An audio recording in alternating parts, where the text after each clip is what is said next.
இன்னைக்கு நம்ம எல்லாருக்கும் ரொம்ப ஹெல்த்தி ஃபுட்டான, அது இல்லாமல் சுகர் இருக்கிறவங்க ரொம்ப எடுத்துக்கக்கூடிய ஒரு வெஜிடபிள் பீர்க்கங்காய் வச்சு நம்ம ஒரு ரெசிபி பண்ண போகிறோம். அந்த ரெசிபிக்கு தேவையான பொருட்கள் இங்கே இருக்குது, எல்லாமே இருக்குது. எல்லாம் நான் வந்து இதில் வந்து இப்போ ஆயில் வந்து ஃபஸ்ட்டு ஆயில் வந்து ஒரு 2 ஸ்பூன் போட்டிருக்கேன். இதில் ஆயில் இருக்குது, 2 ஸ்பூன் ஆயில் போட்டிருக்கேன். நம்ம ஃபஸ்ட்டு கடுகு போட்டுக்கலாம். கொஞ்சம் நார்மலாக எல்லாத்துக்கும் போடுற மாதிரி ஃபஸ்ட்டு கடுகு போட்டுக்கலாம்.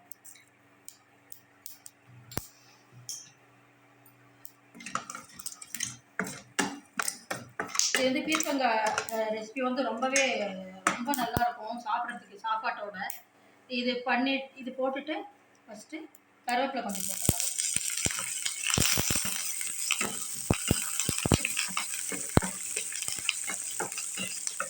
இது காரம் அதிகம் நான் மிளகாத்தூள் மட்டும் எடுத்து வச்சுருக்கேன். ரொம்ப ஒருவேளை காரம் அதிகம் வேணுன்றவங்க இதில் ஒரு பச்சை மிளகாய் கீழே போட்டுக்கோங்க. இப்போ வந்து ஃபஸ்ட்டு நம்ம வெங்காயம் போட்டுக்கலாம்.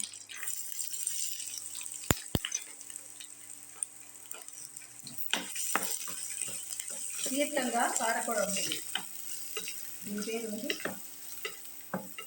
காரக்குழம்பு. பருப்பு இல்லாத ஒரு குழம்பு, ஆனால் ரொம்ப டேஸ்டியான ஒரு குழம்பு. சாதம் சப்பாத்தி சாதத்துக்கு பிச்சு சாப்பிட்டா ரொம்ப நல்லாயிருக்கும். நானே ஒரு எக்ஸ்ட்ராவாக ஒரு பிடி சாப்பிடுவேன் இது செய்யும் போதெல்லாம்.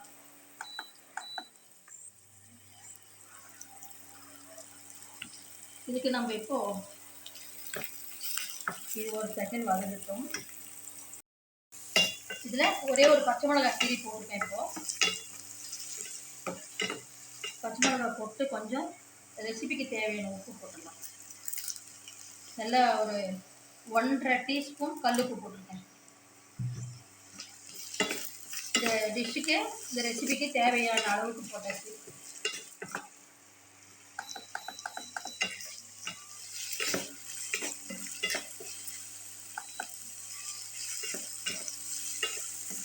உப்பு போட்டதுனால சீக்கிரமாக வாடி இருக்கு.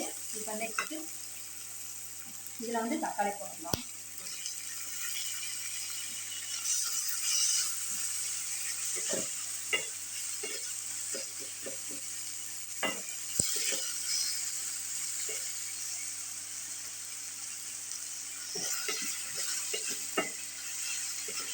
பீர்க்கங்காய் வந்து சட்னி செய்யலாம், சாம்பார் செய்யலாம், பொரியல் செய்யலாம். இது வந்து எல்லாத்த விட ஒரு டேஸ்ட்டாக அதிகமாக இருக்கக்கூடிய இது ஒரு காரக்குழம்பு. இது ஓரளவுக்கு வாடினது நல்லா வாடட்டும். தக்காளி நல்லா கரைஞ்சிட்டா கொஞ்சம் நல்லா இருக்கும். முக்காசி வதங்கிச்சு. இப்போ நம்ம கொஞ்சம் மஞ்சள் பொடி போட்டுக்கலாம். இது வந்து ஜீரகத்தூள். ஜீரகத்தூள் நல்லா ஒரு ஸ்பூன், ஒரு டீஸ்பூன். தனியாத்தூளும் அதே மாதிரி ஒரு 1.5 டீஸ்பூன்.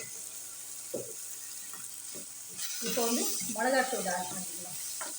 எல்லா மசாலா பொருட்களும் போட்டோம்னா சீக்கிரமாக அந்த தக்காளி வதங்கிடும். இதுவுமே நல்லா ஒரு ஸ்பூன். பச்சை மிளகா ஒன்று போட்டிருக்கிறதுனால ஒரு ஸ்பூன்.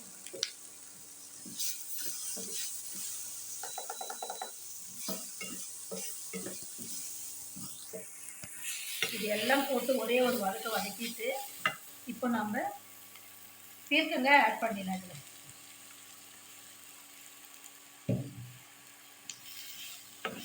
பீர்க்கங்காய் ஆட் பண்ணிவிட்டு கொஞ்சம் லைட்டாக ஒரு வதக்கிட்டு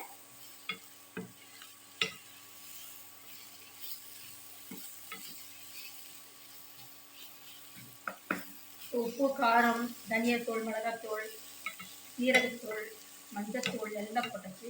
இப்போ ஒரு வதக்கிட்டு என்ன பண்ணுறோம், இப்போ கொஞ்சமாக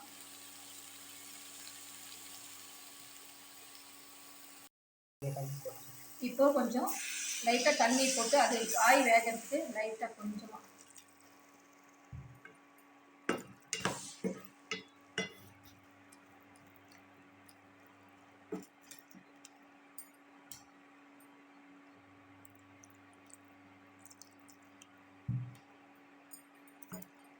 இது கொஞ்சம் அதிகமாக ஸ்டவ்வை கொஞ்சம் அதிகம் பண்ணிவிட்டு அப்போ சிம்மில் வச்சுருந்தேன். இப்போ கொஞ்சம் ரைஸ் பண்ணிவிட்டு இது வந்து மூடி வச்சுட்டு நம்ம தேங்காய் ஒரு 3 டேபிள் ஸ்பூன் தேங்காவோட இந்த கசகசா இதை ஆட் பண்ணி அரைச்சி வச்சுருக்கேன். ஏன்னா இது வந்து கொஞ்சம் லூஸாக இருக்கும். இது திக்னஸ் கொடுக்கறதுக்காக நம்ம வந்து தேங்காவும் கசகசா போட்டால் டேஸ்ட்டும் வரும், திக்னஸும் கிடைக்கும்.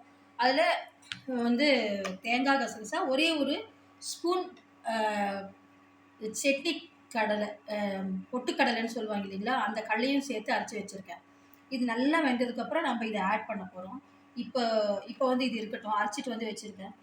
இது வந்து நல்லா காய் வெந்ததுக்கப்புறமா பார்க்கலாம். இப்போ எடுத்து பார்த்தா நல்லா சூப்பராக தட்டு மூடி வச்சுருந்து ரொம்ப நல்லா சூப்பராக வெந்துடுச்சு கரெக்டாக. இப்போ நம்ம இந்த தேங்காய் கொஞ்சம் கசகசா கடலை எல்லாம் அரைச்சி வச்சுருக்கோம் இல்லைங்களா, அது வந்து இதில் ஆட் பண்ணிடலாம்.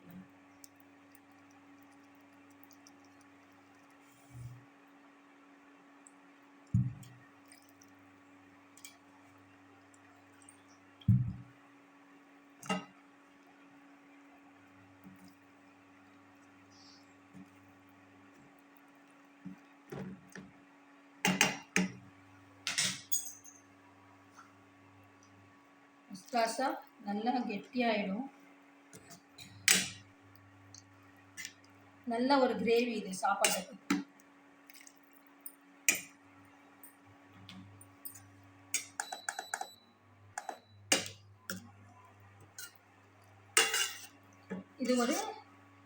இது வந்து தேங்காய் கசகசால ரொம்ப நேரம் கொதிக்கணுன்ற அவசியம் இல்லை. இப்போ நம்ம இது ஒரு 2 நிமிஷம் கொதிக்க வச்சுட்டாக்க ஆஃப் பண்ணிட்டாங்க.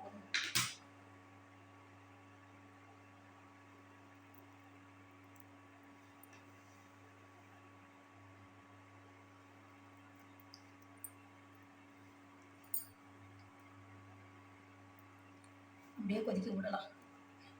எண்ணெய் பிரிஞ்சு மேலே எண்ணெய் வந்து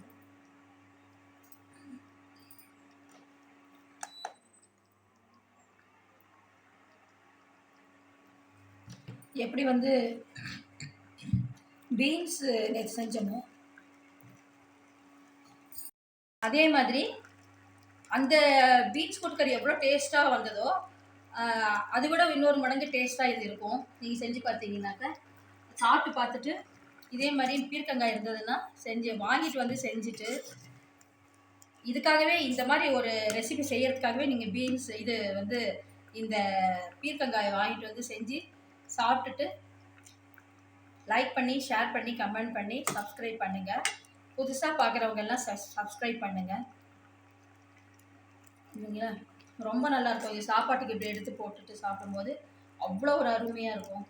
நான் இந்த மாதிரி சொல்லி எங்கள் வீட்டில் எல்லாருமே செஞ்சு சாப்பிட்டுட்டு ரொம்ப நல்லா இருக்குன்னு சொல்லியிருக்காங்க. அதே மாதிரி என்னுடைய சிஸ்டர்ஸ் பிரதர்ஸ் எல்லாருமே நீங்கள் எல்லாருமே இந்த மாதிரி செஞ்சு சாப்பிட்டுட்டு எனக்கு லைக் பண்ணுங்கள்.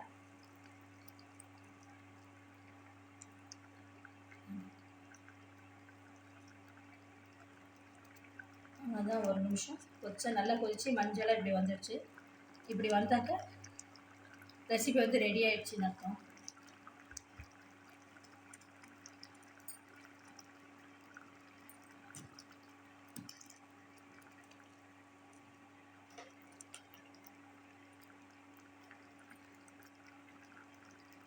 ஃபஸ்ட் கிளாஸாக இருக்குது வாசனை.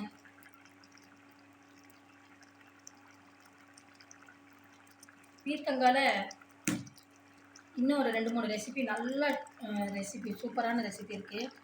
நான் வந்து அதை வந்து சீக்கிரமே அப்லோட் பண்ணுறேன், நீங்களும் பார்க்கணும்.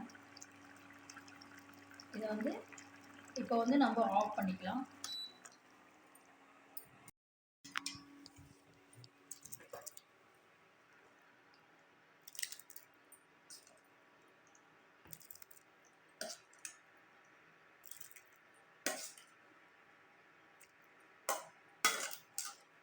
நல்லா பெரிய காயாக ஒரு காய் வாங்கிட்டு வந்தீங்கன்னா போதும், நல்லா ஒரு 3 பேர் சாப்பிடலாம்.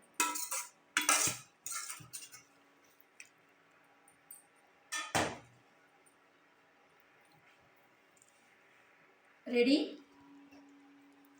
பீர்க்கங்காய் காரக்குழம்பு ரெடி. டேஸ்டான ஒரு பீர்க்கங்காய் காரக்குழம்பு ரெடி. இதை நீங்கள் செஞ்சு பாருங்கள், சாப்பிட்டு பாருங்கள். டேஸ்ட் பண்ணி பாருங்கள், லைக் பண்ணுங்கள். அண்ட் தேங்க்ஸ் ஃபார் வாட்சிங்.